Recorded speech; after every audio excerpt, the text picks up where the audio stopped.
Penei Sewell is mocked to be the first offensive lineman taken off the board in the 2021 NFL Draft, and for good reason too.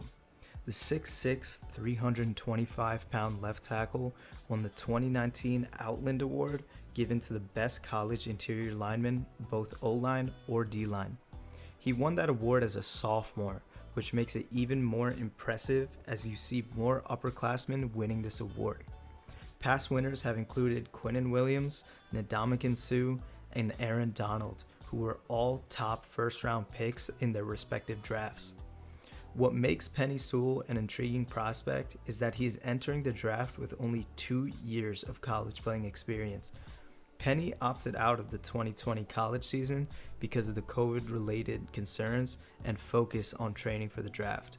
While it is disappointing that scouts won't be able to get more film on him, it's understandable that he would put himself in the best situation to prepare himself for the NFL. Penei has the ability to impact an NFL team from day one.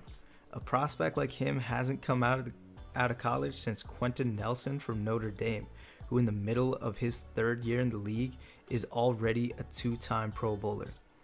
He has the prototypical NFL lineman size at his height and weight, but where he truly stands out amongst other college O-linemen is his agility and speed.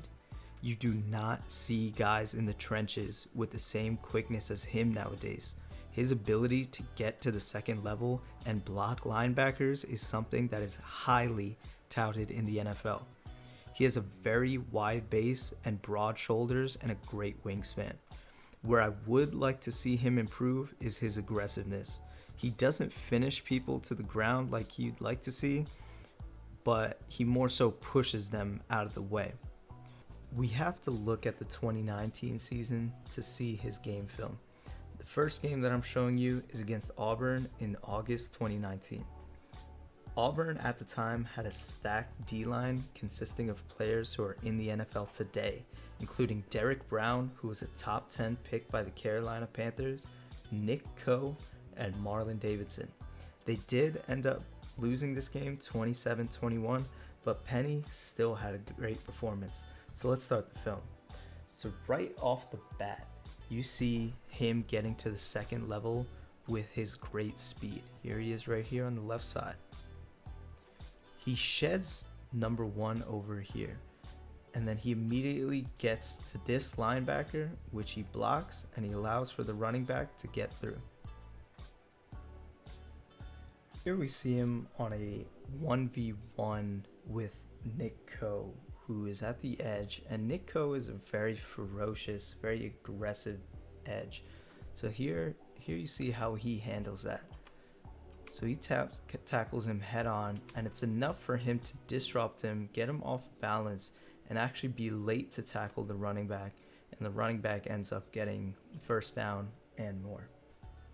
Here we see him on a 1v1 with Derek Brown, the former pick by the Carolina Panthers.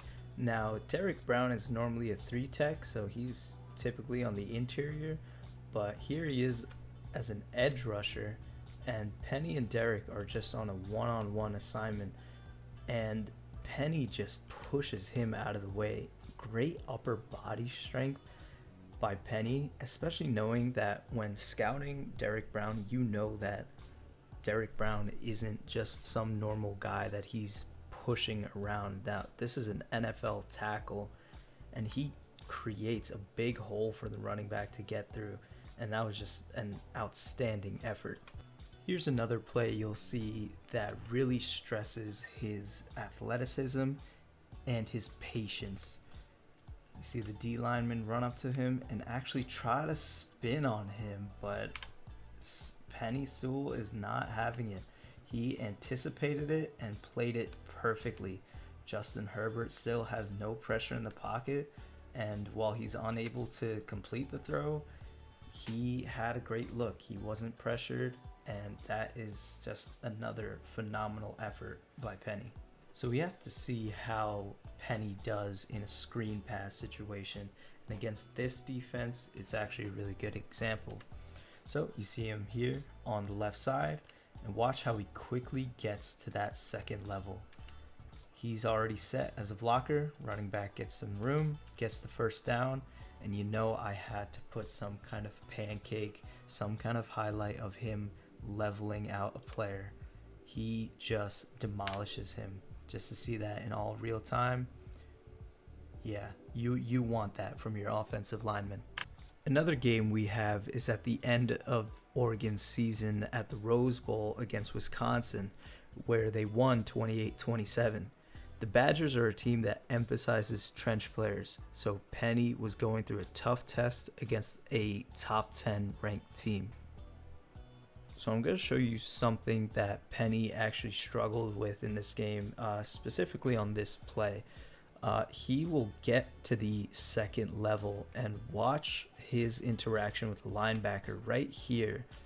The linebacker was able to elude him with a simple spin move and actually bring down Justin Herbert on the QB run. Granted, there were a lot more defensive players there to bring him down, but specifically that was Penei's assignment, and 57 was there to make the play.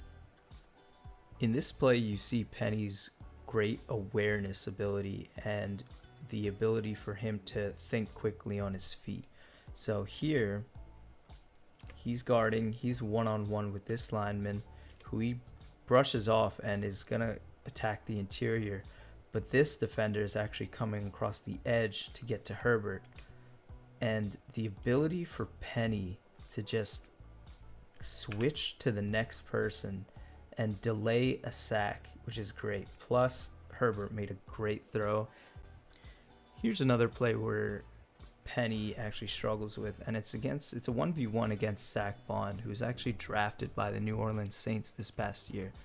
Now, Bond is a very fast linebacker. He's not a traditional edge that you see, but he's very shifty and he can get to the quarterback very well. Now, he doesn't get to Herbert. Herbert still completes the pass, but the fact that he was able to leave Penei falling down is something that he's going to have to think about when he gets into the NFL. A lot of defensive have packages where you see a lot more corner blitzes, safety blitzes, where you have a lot more faster people getting to the quarterback, and that's something he's going to have to adjust for.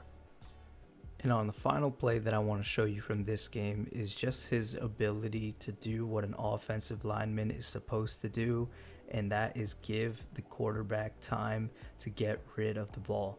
You can see him look back and actually look at Herbert, seeing what he's doing, giving him plenty of time to dump it off to the running back. Now, it's not a great completion. You might not think a lot of it, but things like that where the quarterback has that time where he's not pressured really does make a difference in momentum swings in a football game. Penei Sewell should have all the hype surrounding him when the draft comes around. There are plenty of teams with a top pick who don't need a QB, and having Penei on your blind side will ensure that that quarterback can breathe a little easier in the future. A team that comes to mind is the Cincinnati Bengals, who just lost Joe Burrow to a torn ACL and MCL. O-line troubles have been an obvious hole for them, so I expect them to make a big push for him. He can also fit with the Cowboys, Chargers, and Giants, other teams who already have young QBs ready. This has been Simple Scout Football with a quick analysis on Penei Sewell, left tackle from Oregon. Thank you so much for watching.